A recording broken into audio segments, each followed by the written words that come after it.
Dada sizga aytar gapim bor mening, yuragim so'zlashga shoshyapti mana.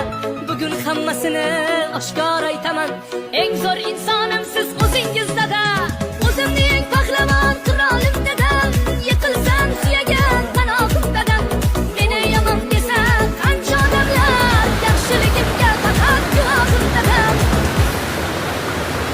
Hammaga birday yoqishim, birma bir yaroqlar